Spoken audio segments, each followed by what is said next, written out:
I'm very proud that the Philippines is safer now. It's never happened. Safer than we've ever been.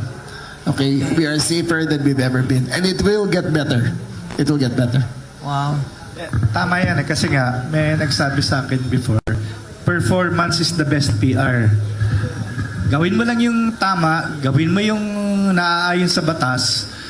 No amount of press release kasi di ba? Yung ano yung isang leader na palpak naman. Kahit mag-tumbling-tumbling ka pa, baliwala ang good PR kung wala kang nagawa sa buhay mo.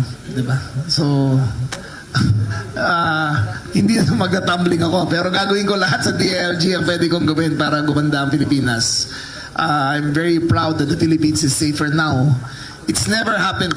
The peak of criminality was 2014 on index crimes. Ilang percent na nga, Sir Camo, ang dinecline ng criminality? Since 2014? Yes. May 80%. 80%. 80%. So can we say definitely that we are safe on the streets of the country? We are safer than we've ever been. Okay? We are safer than we've ever been. And it will get better. It will get better. Wow. Malaking difference yung wala nagiinuman sa kalye. Yes. Yung mga kababayan ngayon na nakakauwi na hindi natatakot. Siguro may mga kaibigan kayo rito, di ba? Na umuwi, mag-MRT, mag-jeep, tapos mag-tricycle, tapos maglalakad. Marami dyan. Dati nakakatakot umuwi. Ngayon, I'm proud to say that the cities are much safer. Not only here, all over the Philippines, the cities are much safer now. Sure ni siya gisulti. Wala siya nagdamgo. Nakainom na siya siyang tambal. Wala ni siya kasuyop.